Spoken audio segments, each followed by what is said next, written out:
everyone, and welcome all of you for today's Srimad Bhagavatam session. Let us begin with prayers.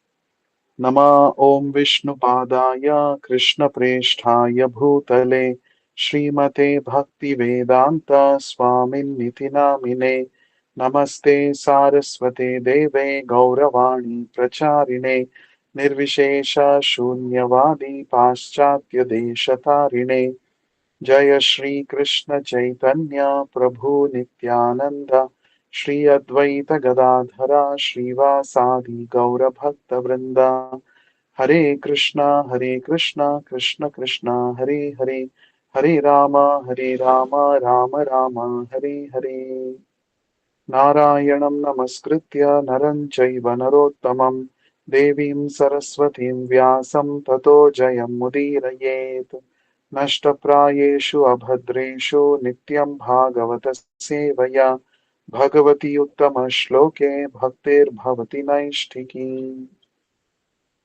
Reading from Srimad Bhagavatam, Canto 1, Creation, Chapter 8, entitled Prayers by Queen Kunti and Parikshit Saved.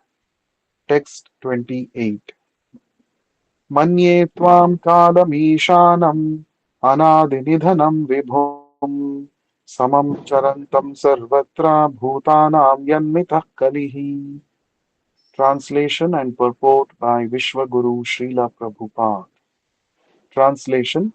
Kunti Maharani continued to pray, My Lord, I consider your Lordship to be eternal time, the supreme controller, without beginning and end, the all-pervasive one. In distributing your mercy, you are equal to everyone. The dissensions between living beings are due to social intercourse. Purport by Srila Prabhupada. Kunti Devi knew that Krishna was neither her nephew nor an ordinary family member of her paternal house. She knew perfectly well that Krishna is the primeval Lord who lives in everyone's heart as the Supersoul, Paramatma. Another name of the Paramatma feature of the Lord is Kala, or eternal time. Eternal time is the witness of all our actions, good and bad, and thus resultant reactions are destined by Him. It is no use saying that we do not know why and for what we are suffering. We may forget the misdeed for which we may suffer at this present moment, but we must remember that Paramatma is our constant companion, and therefore he knows everything, past, present, and future. And because the Paramatma feature of Lord Krishna destines all actions and reactions, he is the supreme controller also. Without his sanction, not a blade of grass can move. The living beings are given as much freedom as they deserve, and misuse of that freedom is the cause of suffering. The devotees of the Lord do not misuse their freedom, and therefore they are the good sons of the Lord. Others who misuse freedom are put into miseries destined by the eternal Kala. The Kala offers the conditioned souls both happiness and miseries. It is all predestined by eternal time. As we have miseries uncalled for, so we may have happiness also without being asked, for they are all predestined by Kala. No one is therefore either an enemy or friend of the Lord. Everyone is suffering and enjoying the result of his own destiny. This destiny is made by the living beings in course of social intercourse. Everyone here wants to lord it over the material nature, and thus everyone creates his own destiny under the supervision of the Supreme Lord. He is all pervading, and therefore he can see everyone's activities. And because the Lord has no beginning or end, he is known also as the eternal time Kala. Thus ends the Bhakti Vedanta purport. So we are seeing the prayers of Maharani Kunti in this chapter of Bhagavatam, first canto.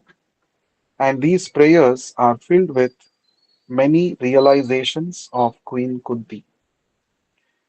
The beauty of Srimad Bhagavatam is Bhagavatam contains the realizations of exalted devotees of the Supreme Lord.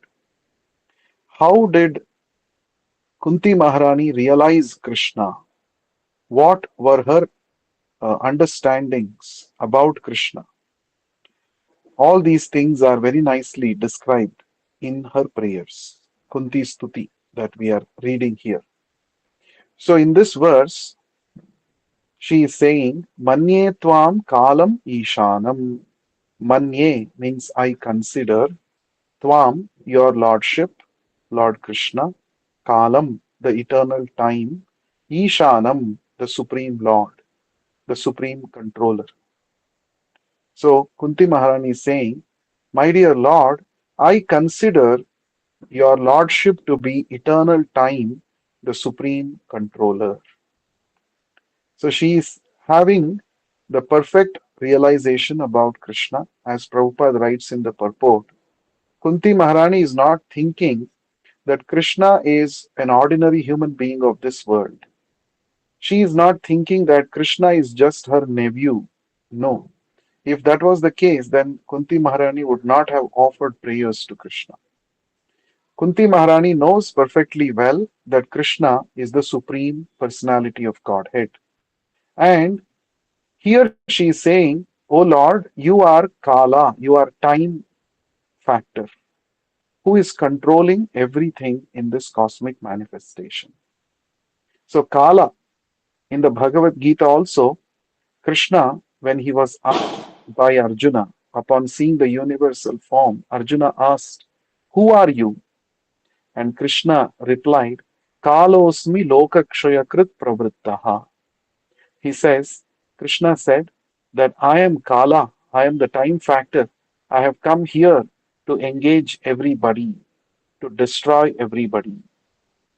Kalam kalayatam aham.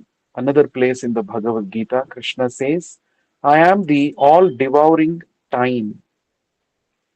There are so many factors in this world which can bring about destruction, but nobody can destroy better than Kala.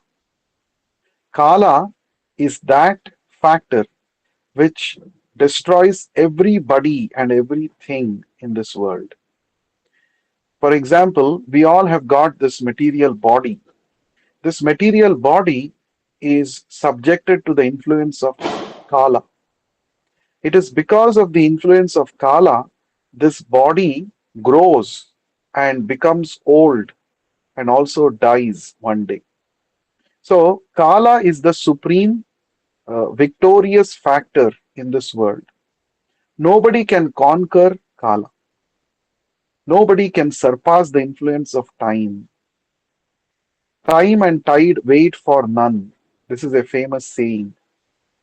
Time does not wait for anybody. And time is such a valuable commodity that it cannot be deposited. It has to be utilized. Suppose you have money is very valuable, so you can put the money in your bank account and later you can utilize it in the future. But Kala is such a valuable commodity. You cannot. It is actually an invaluable commodity. You cannot. You cannot estimate the value of time. It is invaluable. It is most valuable, most precious thing that we all have got. And this Kala cannot be stored.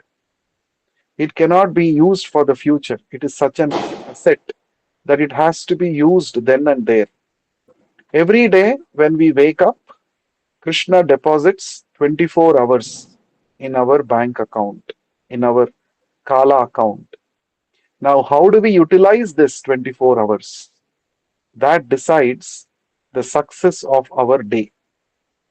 If we engage, Bhagavatam says, if we engage our Kala, our time, in hearing about Krishna, in chanting his holy names, then it is like a victory for that day.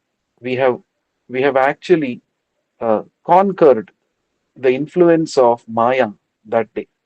But if we utilize the time in materialistic activities, then we are defeated by Maya. So every day, how based on how we utilize our time, we can decide, it is decided whether we are defeated by Maya or we defeat Maya. So Bhagavatam says in the very beginning of the second canto, Shukadev Goswami says, every day by the rising and the setting of the sun takes away one day, 24 hours of our life. That one day, that 24 hours, what the sun takes away by rising and setting, that time will not come back again in our life. So Bhagavatam says, those who spend their valuable human form of life in cultivating bhakti, in cultivating Krishna consciousness, for them, the sun has no influence. Kala has no influence. Actually, the material world is governed by Kala. It is controlled by Kala. Whereas the spiritual world, there is no influence of Kala in the spiritual world. In the spiritual world, it is an eternal life. There is no influence of Kala on the bodies of the individuals living in the spiritual world because they have all got spiritual bodies or transcendental bodies like Krishna. Transcendental body means that body which is not affected by the three gunas and the time factor. There is no influence of the three gunas and there is no influence of Kala in the spiritual world.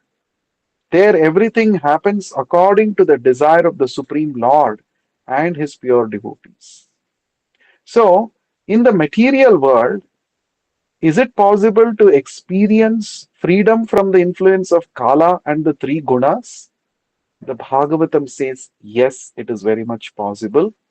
If you spend your time in service of Krishna, in hearing about Krishna, in devotional service to Krishna, the amount of time that you are spending in these Krishna conscious activities, for that period of time, you are saved from the influence of the three gunas and you have surpassed the influence of Kala.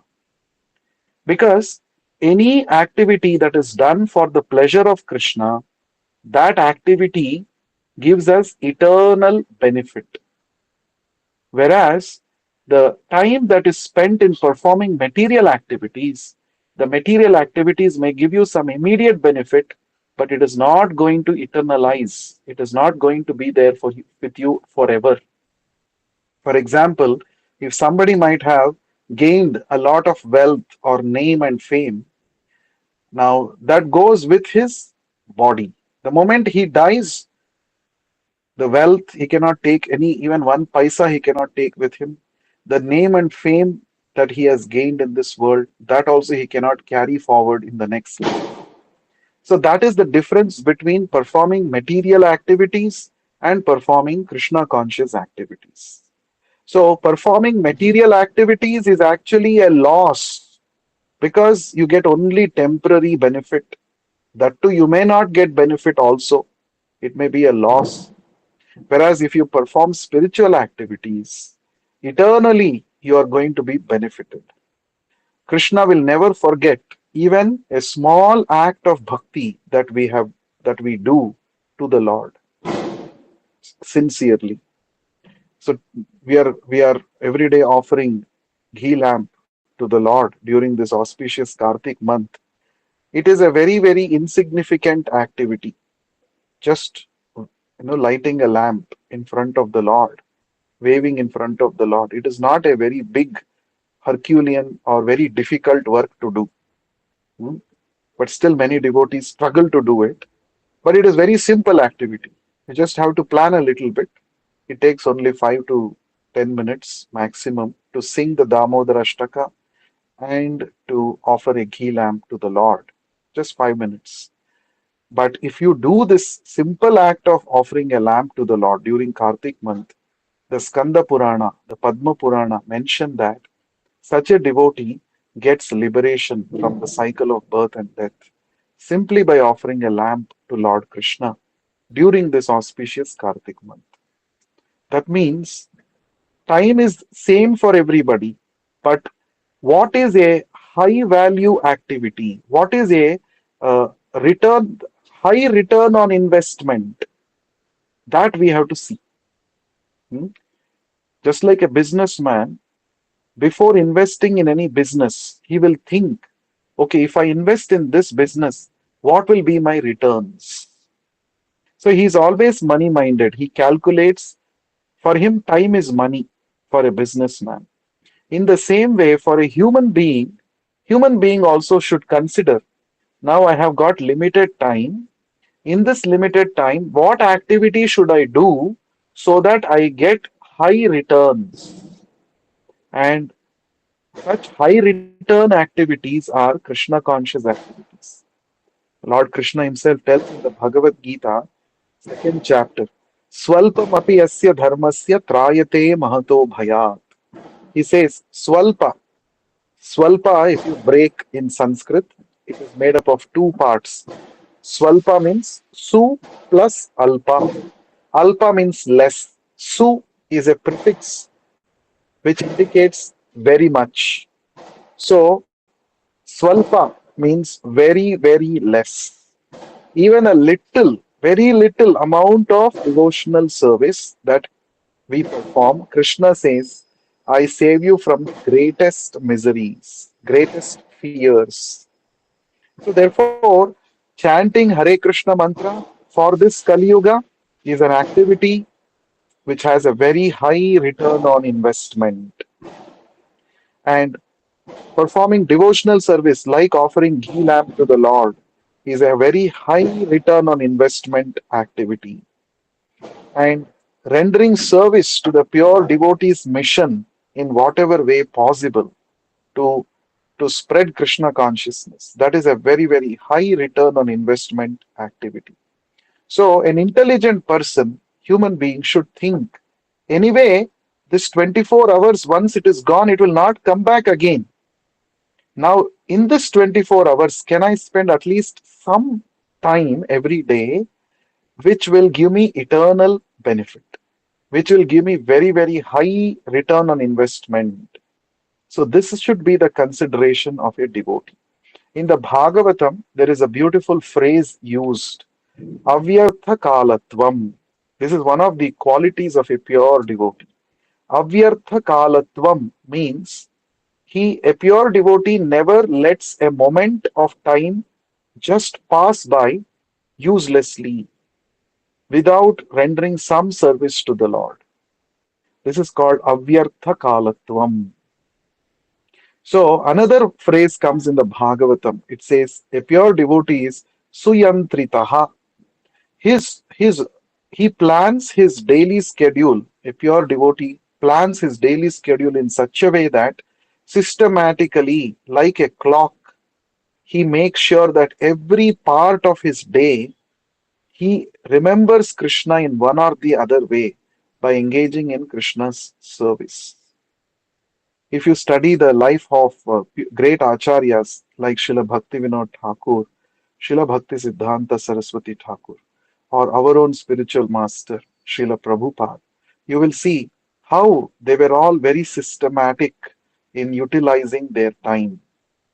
There is no scope for wasting time simply talking some nonsense. No, they were 24 bar 7 suyantritaha, like a yantra, like a machine, like a clock.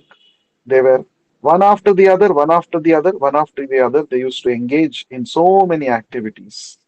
So it simply amazes us to see how, even from a material point of view, these acharyas, they were so very, very efficient in utilizing their time properly. We should learn from these acharyas. Right now, we may not be in a position to 24 bar 7 think about Krishna. We should not falsely imitate pure devotees. But at least the duties that have been given to us by the spiritual master, that we should do very diligently, like chanting 16 rounds of Hare Krishna mantra every day.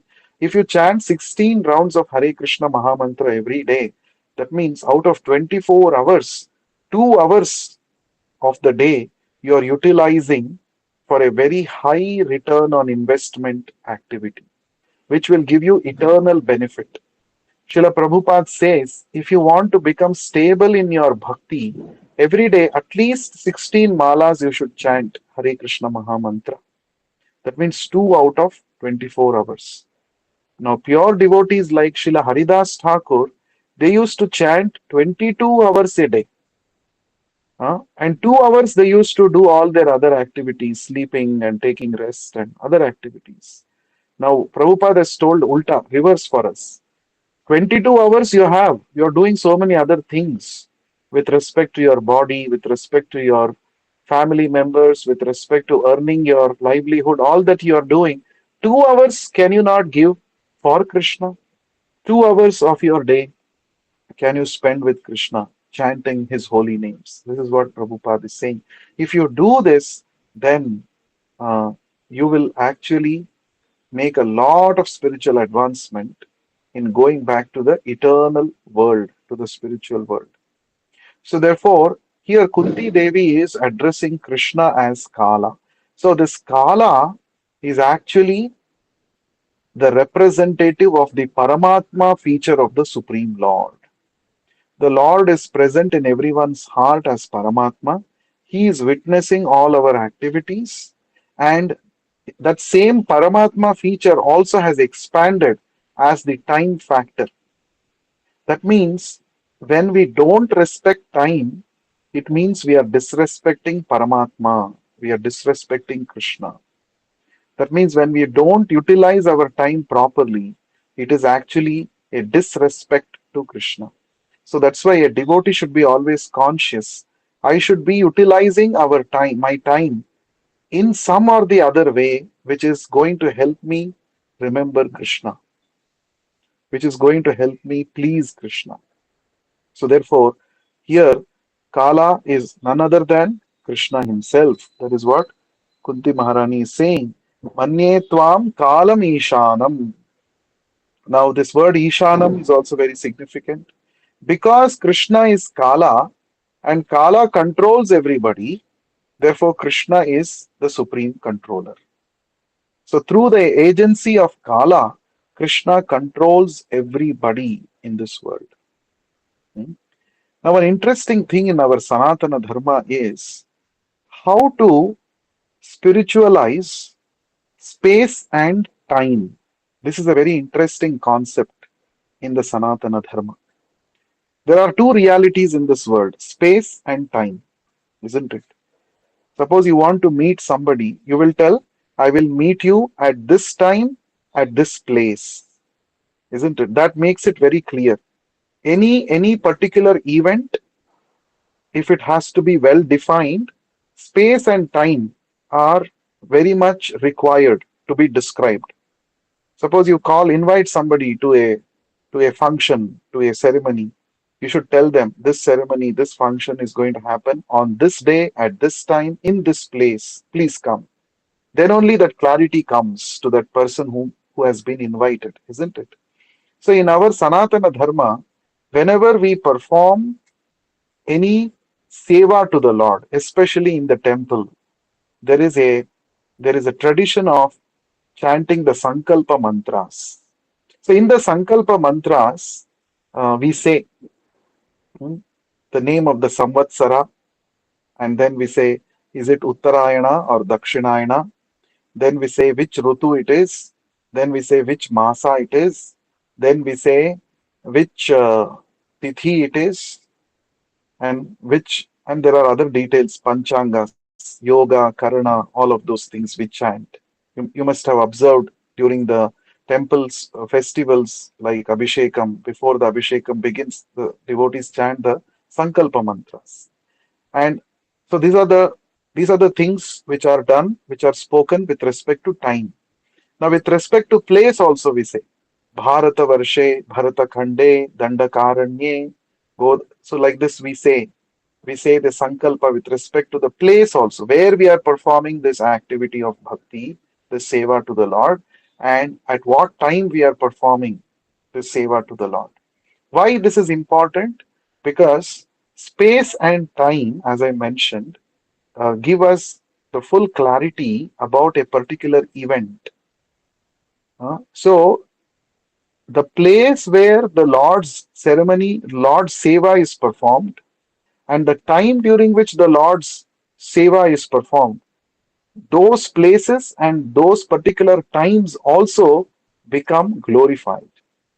They become so glorified that in front of the deity, those names of those places and those particular times are chanted like other Vedic mantras, like we chant glorification of the Lord from Vedas. We chant these names of places and things. That means any place and time become purified when they are engaged in the Lord's service. This is one beautiful concept in the Sanatana Dharma. Another interesting thing is how to celebrate Krishna consciousness in space and how to celebrate Krishna consciousness in time. This is also a unique feature in the Sanatana Dharma. Celebrating Krishna consciousness in space. How do we do it? By visiting the holy dhams where the Lord performed his leelas, or where the pure devotees of the Lord rendered service to the Lord. We go to such holy places, dhams of the Lord, right? Like we go to Vrindavan Dham, we go to Ayodhya Dham, Dwarka Dham, or we go to Ahobilam, Tirupati. So many holy places are there where the Lord performed his pastimes. So, when we visit those holy places, we remember the activities that the Lord has performed. In that way, those holy places become a active spiritual centers for us to remember Krishna, for us to experience Krishna consciousness.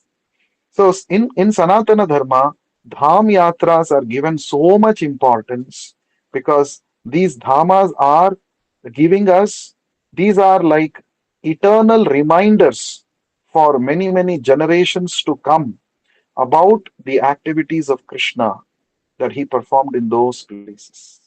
Whenever devotees think about Vrindavan, immediately we remember all the leelas of Krishna that he performs there.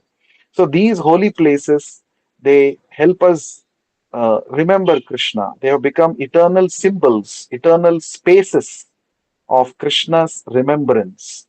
In the same way, festivals are the way in Sanatana Dharma which celebrates Krishna consciousness through time. Time, like today we are celebrating Deepavali, for example. So Deepavali is the day on which Krishna performed the Damodar Leela. So we remember, oh, Damodar Leela, this day it happened, very special. So I should remember. In fact, the whole month is dedicated, Deepotsava Kartik month is dedicated to remember the sweet Leela of Damodara. So, and then we have Krishna Janmashtami. Oh, this is the day on which Krishna made his appearance in this material world to save us. And then we celebrate Narasimha Chaturdashi. Oh, this is the day on which the Lord appeared as Narasimha from the pillar and he protected his dear devotee Prahlad Maharaj. So, throughout the year, there are so many days which help us to remember Krishna's activities. So in this way, through Kala and through Sthala, that is through place, through space, and through time, we can celebrate Krishna consciousness. So Krishna consciousness is a process. When we go to, for example, when we go to a holy dham, we remember Krishna. We chant his holy names. We recount the pastimes that Krishna performed there in that particular spot. When we go to Ukkal, there is a place called Ukkal in Vrindavan near Gokul. And that is exactly the place where Krishna performed the Damodar Leela. We remember. And so that is through through the place we remember Krishna, that is Dham Yatra. Through time, how to remember Krishna? Through these periodic festivals that we celebrate. Now, it is said in the Skanda Purana, if one performs devotional service to Krishna in Vrindavan Dham during Kartik month, it is it is something which is very, very meritorious, which is something which is very pleasing to the Lord. That means here you see the combination of space and time both come here. Kartik month, very auspicious. Vrindavan is the personal abode of the Lord. The combination in Vrindavan, in Kartik, when you go and light the lamp, remember the Damodar Leela. So that has a special effect on the soul, right? So all these festivals are designed by our acharyas to help us enrich our consciousness time to time by remembering the various leelas of the Lord. And in this way, our acharyas have given us the wonderful way of how to spiritualize our journey in this material world, which is going on because of the influence of Kala, right? So, manye tvam kalam ishanam anadi nidhanam vibhum. Anadi nidhanam means without beginning and end. Anadi Nidhanam. Nidhana means death or end, and Adi means beginning. So the prefix A for both this Adi and Nidhanam, it is Anadi Nidhanam. It is one word. The Lord has no beginning nor he has end. That is the meaning. And Vibhum. Vibhu means he is all pervading. He is the supreme master, the supreme Lord. Samam Charantam Sarvatra. Now, Kunti Devi is describing, O Lord, you are the eternal time, you are the supreme controller, you have no beginning, you have no end, and you are all pervading. You are the supreme master, and Samam Charantam. Samam means you are equally merciful towards everybody. Charantam means distributing. Sarvatra, everywhere. You see here also time and space both have come here in this description. So kalam means time, sarvatra means everywhere, that is time, place. So samam charantam sarvatra. O Lord, you are distributing your mercy to everyone equally. This is very important. Krishna also says this in the ninth chapter, verse 29 of the Bhagavad Gita. Samoham sarva bhuteshu. Krishna says, I am equal to everybody. That is what Kunti Maharani is saying here also. Samam charantam sarvatra. Now the word charantam has come specifically. Charantam means to travel, to move about. What is that which is moving? Kala. Kala is moving in this world. And this Kala is equal to everybody.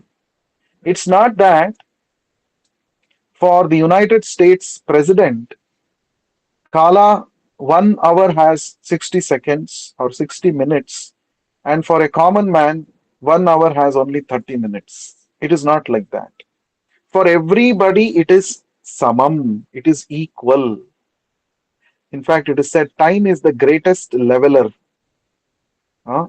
There may be so many differences in this world with respect to economic position, social status, ethnicity, religion, background, so many things. They may all people may be different, but there is one factor which is common for everybody. That is skala.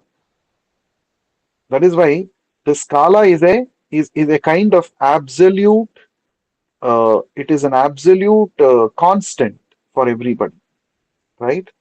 So when we say we'll meet at 7 o'clock, it means it is that 7 o'clock is same for everybody. It is same. So Krishna is saying, Kunti Maharani is saying here, Samam Charantam Sarvatra. So Prabhupada is saying, now there are two meanings for this. Samam Charantam Sarvatra means as the time factor, Krishna is equal to everybody. Secondly, in distributing his mercy to everybody, he is equal. Krishna gives equal opportunities for every jiva to make spiritual advancement. He gives equal opportunities. He is equally disposed to everybody. But then, why do we see there are differences still? Why is that some people are becoming devotees of Krishna, whereas some people are developing hatred towards Krishna? Why is that some people are developing love for Krishna, some people are not able to develop love for Krishna? That is answered in the last line. Bhutanam yanmitaha kalihi. Bhutana means towards all living entities. Yat mitaha, by intercourse. Kalihi means dissension. Why there is dissension between living beings? Dissension means what? Dissension means disagreement. Disagreement. Some people agree that Krishna is the Supreme Lord. Some people agree, they don't agree with this. Some people say there is no God. Now, there is so many differences in opinion among the living beings. What is the cause of this dissension? Is the Lord the cause? Is it that Lord is giving this kind of intelligence to some people to say that there is no God, and to some people he is giving intelligence to say that there is God? No, it is the personal choice of the living entity. Based on the choice of every person, the Lord facilitates his choice. The Lord is neutral. If somebody wants to remember Krishna, Krishna facilitates that also by sending him to a bona fide spiritual master, association of devotees, etc. But if somebody wants to forget Krishna, Krishna will facilitate that also. Krishna will give him more evidences to show that there is no God. Because you didn't want to remember God. You want to prove that there is no God. So Krishna, who is seated in your heart as Paramatma, will give you those kind of evidences, that kind of intelligence, which will make you believe that there is no God. But the root cause is our own independence, misuse of our independence, as Prabhupada writes in the purport. So Krishna is equal in distributing his mercy to everybody, but some people are able to accept his mercy, utilize his mercy. Some people are not able to utilize his mercy. That is because of their own misuse or use of their free will. Example given in this connection is rain. When the clouds pour down water as rain, the clouds pour water on a fertile land also. The, the same clouds pour down water on solid rocks or on huge oceans also. But that water which is falling on the fertile land, that becomes useful because one can grow crops there.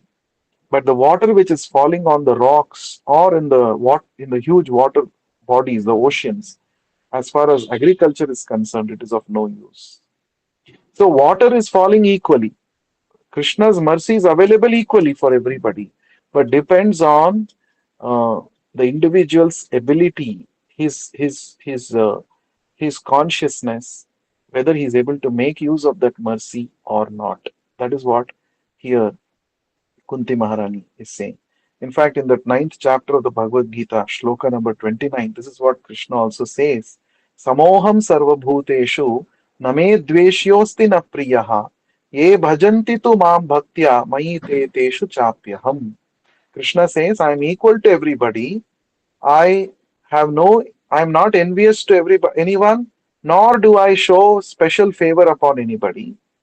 But whoever is my devotee, for him I go an extra mile because he considers me to be his friend. I am also a friend for him, right? So, as far as everybody is concerned, Krishna is showing same mercy to everybody.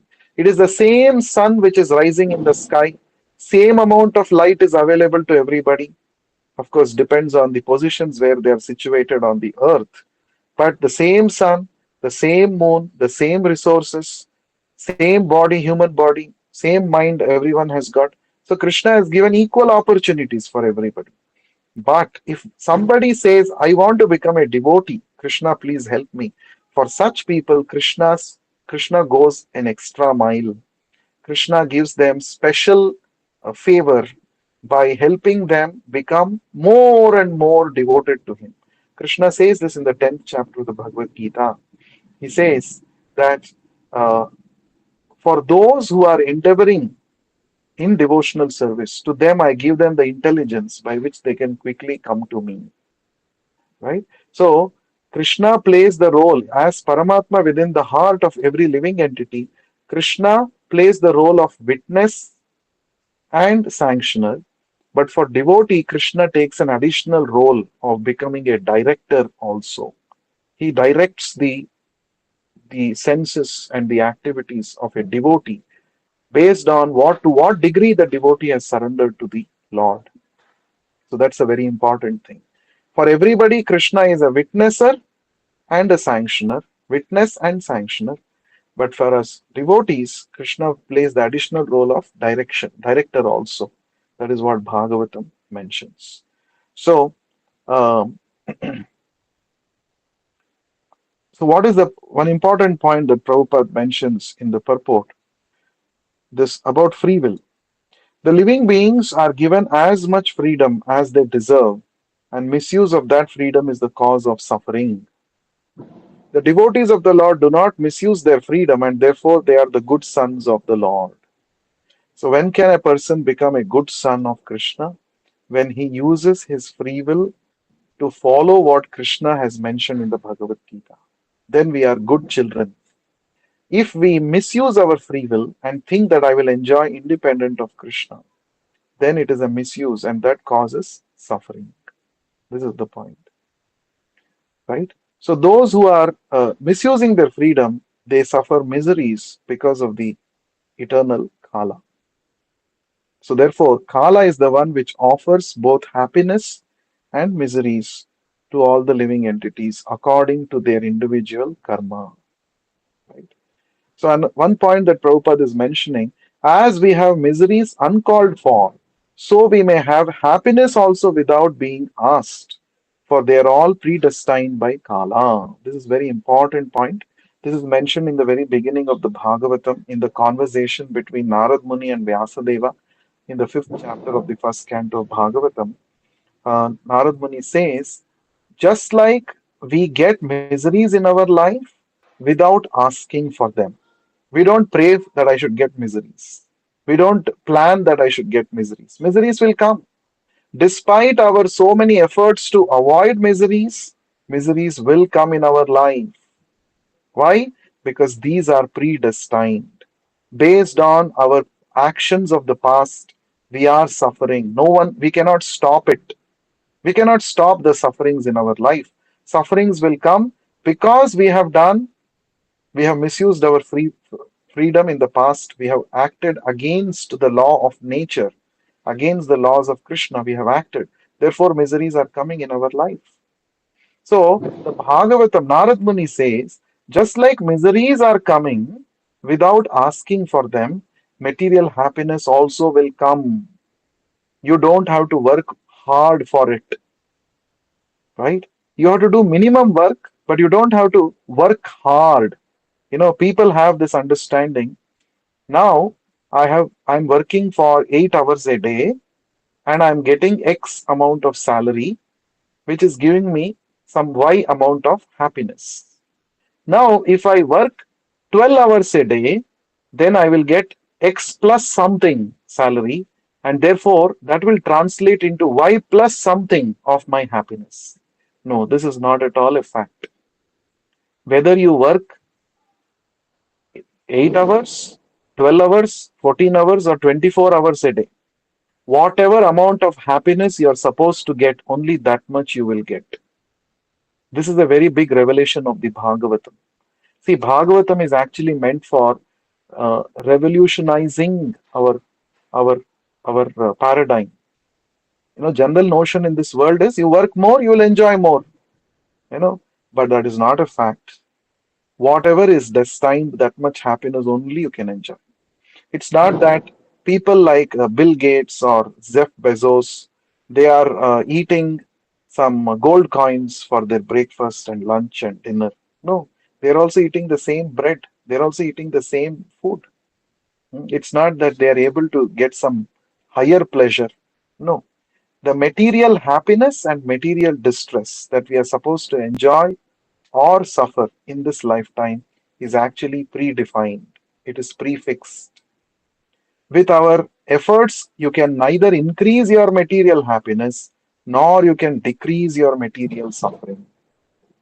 Therefore, the Bhagavatam says, why are you working so hard simply for increasing material happiness? It is of no use. Hmm? Minimum work, okay, 8 hours work you have to do, okay, do that. That's enough. Don't be under the notion that if I work more, I will enjoy more happiness. So instead of, you know, wasting our human life and energy, time in such useless endeavors, use your balanced time in Krishna consciousness. That is a wise choice. This is what Bhagavatam says.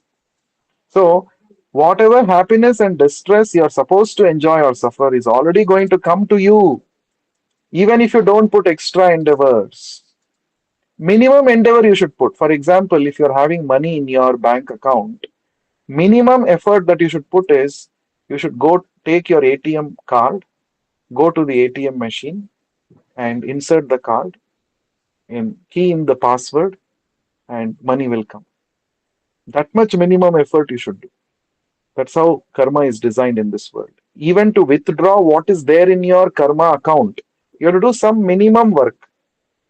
But it's not that whole, you should become a workaholic. Nowadays, recently, one of the biggest business magnates of our country, Mr.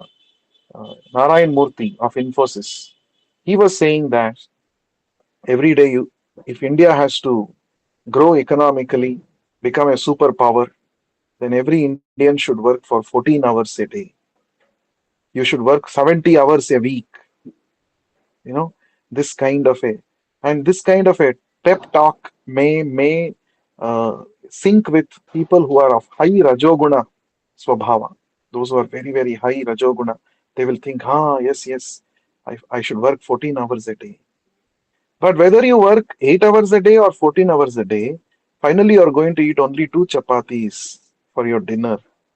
This people are not able to understand. This is how Maya fools everybody. Uh, these people who are issuing such statements, they are actually agents of Maya, trying to make people busy. Maya, what is Maya's work? To keep the souls who are not spiritually interested, to keep them busy within the material world. That is her task, and she is doing it very nicely through all these so many people, so-called leaders and so-called, you know, people who are thinking about making India shine and all of that. Of course, I'm not saying it is wrong to aspire to become a world power or something. That has its own place. But the primary purpose of human life, see, there have been so many leaders, so many kings, so many prime ministers who have ruled our country.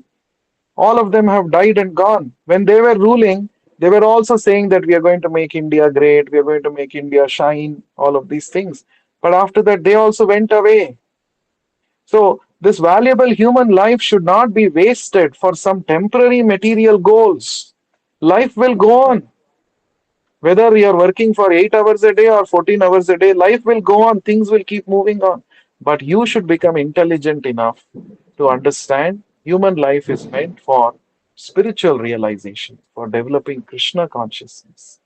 If this point is missed out, it is the biggest loss in the human life because we don't know again whether you're going to get human form of life or not in your next life, whether you will get opportunity. Durlabha manava janama satsange.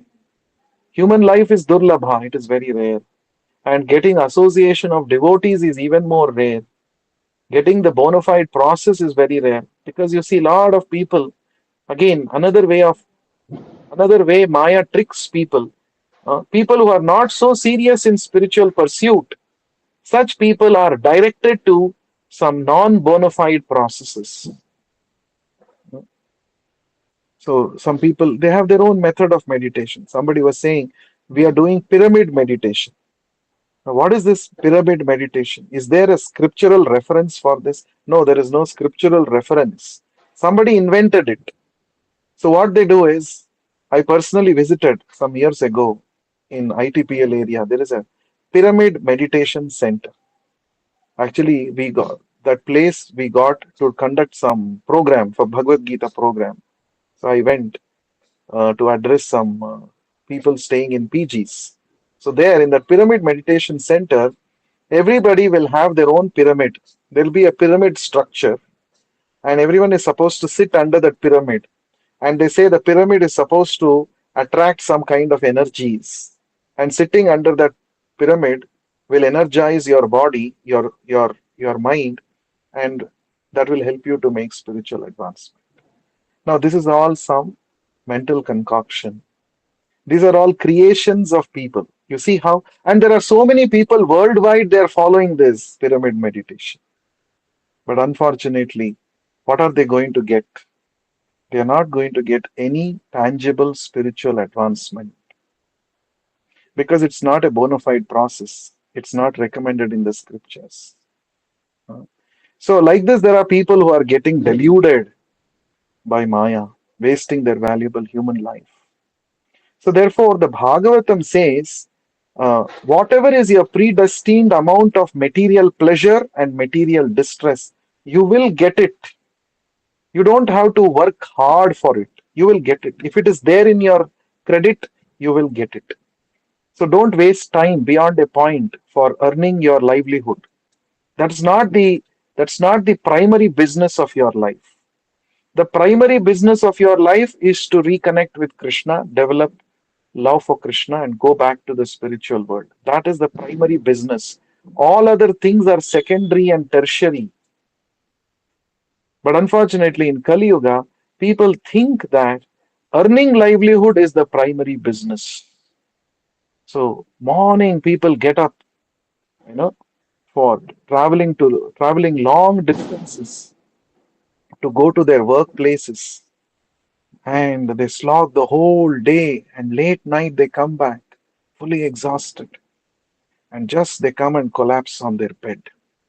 So whole day, it's going on in simply in this bread earning business. So Srila Prabhupada says, you have to work so hard.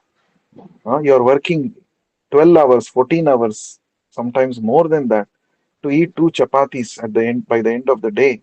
You see, a dog or a cat is able to manage to get that without all this hard work. A dog or a cat is able to get it very easily. The dog or a cat has not gone to university to get a degree, nor is it gone to any company to work, but it is getting. Why? Because for every jiva, the Lord will provide. The Lord has created so many jivas, the Lord will surely provide to all of them. So, for a dog, also, Krishna provides its required food. Prabhupada gives another example. If you go to African jungles, there are huge elephants. Each day, the elephants eat tons and tons of grass and leaves. But nowhere we have heard that these African jungle elephants have died because of starvation. They don't die of. There is ample food available. By nature's way, by Krishna's arrangement, it is available. There is no recession. There is no, there is no all of such things for these animals. But it is only we, because we are going against the plan of the Lord. So we are making our life so complicated. Oh, I want to get big name. I want to make a mark in my career. Oh, that is all nice. But at what cost? At the cost of not doing your primary business in life, human life, then it's a big waste. The Bible says, what does it profit a man who gains the whole world but suffers the loss of his own soul? It's a very, very, interesting statement, thought-provoking statement. You may win the whole world, but you're at the cost of suffering at the cost of losing the benefit of the soul. What is the use of that kind of a winning, that kind of achievement? Isn't it? So, this Bhagavatam is actually meant to give us this intelligence. What is important in life? What is priority in my life? Am I actually leading my human life for the purpose for which it is meant for? Or have I gone astray? Have I gone away from the actual purpose of human life? So Srimad Bhagavatam is actually meant for making us think. Let me not waste my human life simply for some temporary benefits and continue to get stuck in the cycle of birth and death. So this is intelligence. So we have to take up Krishna consciousness very, very seriously. Uh, It is now or never. It is now or never. We should not think that, okay, now I am young, I should make a lot of money and I should work hard. When I become old, I will become devotee. No, that will never happen. If you don't cultivate bhakti from now, it's not that all of a sudden, you know, at the old age you will get bhakti, you will get vairagya. No, it is not possible. If that is the logic, then all the senior citizens should have become devotees. We don't see, no. There are so many old people still have lot of material aspirations, material desires. At least towards the end of their life, they should have become little serious in spiritual life. We don't see that happening. That is why Bhagavatam says, Kaumaram acharet prajnaha. Prahlad Maharaj says, from the age of 5 years, we should start cultivating bhakti. In that way, we are all late. We have begun our journey late. But it is better late than never.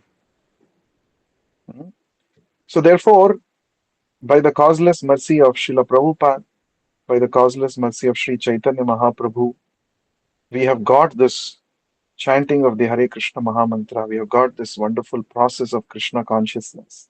It is the perfect process by which we can attain the supreme perfection of, of not only escaping the cycle of birth and death, but also developing pure love for Krishna, which is actually the eternal, which is the real achievement for the soul.